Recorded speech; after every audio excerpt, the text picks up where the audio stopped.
नमस्कार।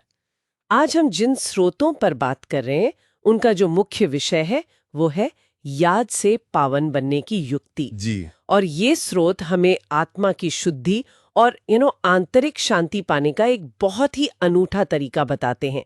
और ये तरीका सीधे परमात्मा पिता की याद से जुड़ा हुआ है। हाँ, बिल्कुल। इसका जो मूल आधार है वो यही है कि प्रेम किससे हो। सही। मतलब नश्वर शरीर से या दूसरों से प्रेम करने के बजाय जब आत्मा परमात्मा को याद करती है, उनसे स्नेह रखती है, तो वो पवित्र बनती है। अच्छा, मतलब अपने असली शुद्ध स्वरूप में वापस आती है। जी हाँ।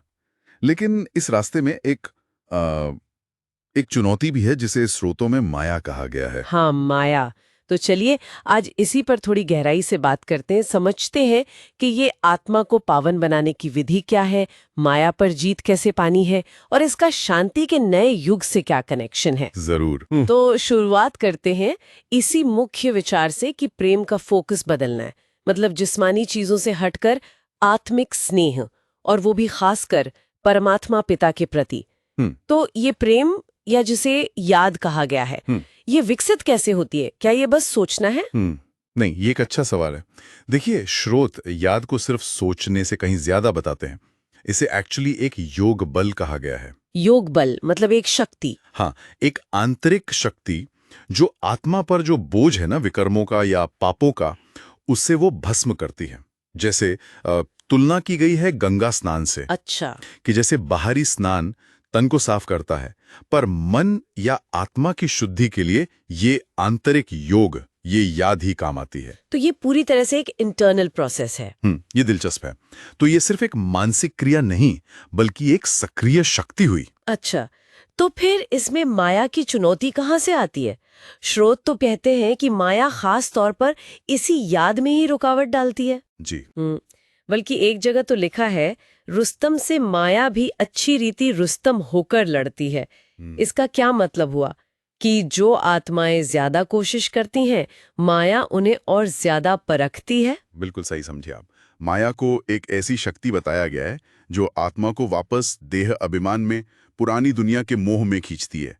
और हाँ, जो जितना ऊपर उठने की कोशिश करेगा, माया उसे उतना ही जोर से नीचे खींचने का प्रयास करेगी, उसे परखेगी। और यहीं पर पिता को उस्ताद कहा गया है, जो इससे बचने की युक्ति बताते हैं। हाँ, उस्ताद यानी परमात्मा पिता। और युक्ति क्या है? वो है निरंतर याद और साथ में खुद को आत्मा समझना और सृष्टि के चक्र का ज्ञान होना। सृष्टि चक्र का ज्ञान। जी। इसी ज्ञान और याद के बल से आत्मा माया जीत बनती है। और जो माया पर जीत पाता है, वही असल में जगत जीत बनता है, मतलब दुनिया पर विजयी। पर ये जगत जीतना मतलब कोई लड़ाई नहीं है? नहीं नहीं, ये कोई बाहरी दुनिया को फतह करना नहीं है। ये अपनी अंदर की कमजोरियों पर, अपनी नेगेटिविटी पर जीत पाना है। और जब ये आंतरिक जीत होती है तो उसका असर बाहर भी दिखता है। लेकिन ये सब रोजमर्रा की जिंदगी में कैसे करें? मतलब गृहस्थ व्यवहार में रहते हुए, घर परिवार कामकाज संभालते हुए, ये अनासक्ति और याद कैसे बनाए रखें? एक उदाहरण भी है, हाथों से काम करते बुद्धि बाप तरफ रहे। हाँ, ये संतुलन साधना होता है और ये आता है ज्ञान की गहरी समझ और अभ्यास से। अच्छा। जब आत्मा ये पक्का समझ लेती है कि मैं शरीर नहीं हूं, मैं आत्मा हूं, मेरा असली घर और पिता कोई और है, ये दुनिया तो एक नाटक है, तो वो कर्म करते हुए भी उससे डिटैच्ड रह सकती है। जैसे कोई एक्टर स्टेज पर? बिल्कुल। जैसे एक्टर पार्ट प्ले करता है पर जानता है ये रियल नहीं है। बस वैसे ही बुद्धि का कनेक्शन पिता से जुड़े रखना, यही मुख्य अभ्यास है। आपने सृष्टि चक्र का जिक्र किया था, क्या स्रोत इसके बारे में थोड़ा और बताते हैं? ये 5000 साल वाली बात। हाँ, बताते हैं। स्रोत कहते हैं कि ये दुनिया का जो ड्रामा है, ये 5000 साल का एक चक्र है। शुरुआत होती है सतयुग से, मतलब स्वर्ण युग। स्वर्ण युग, जहाँ सब कुछ परफेक्ट होता है। हाँ, पूर्ण शांति, पवित्रता, सुख। फिर धीरे धीरे आत्मा की शक्ति कम होती जाती है और चक्र नीचे आता है। त्रेता युग, द्वापर युग और फिर कलयुग। और अभी हम कहाँ हैं? अभी के समय को संगम युग कहा गया है, मतलब कलयुग का अंत और सतयुग की शुरुआत के बीच का समय। ये परिवर्तन का समय है। परिवर्तन का? जी, जब परमात्मा पिता खुद आकर ज्ञान देते हैं और फिर से शांति की दुनिया स्थापन करते हैं। इसमें भारत की आत्माओं के 84 जन्मों का भी जिक्र आता है। सूक्ष्म वतन की भी बात है, जिसे मूवी टॉकी से समझाया गया है। मूवी टॉकी कैसे? जैसे पहले साइलेंस होता है, मतलब परमधाम, फिर मूवी यानी सूक्ष्म वतन जहां संकल्पों की दुनिया है, और फिर टॉकी यानी ये हमारी साकारी दुनिया जहां आवाज और कर्म है।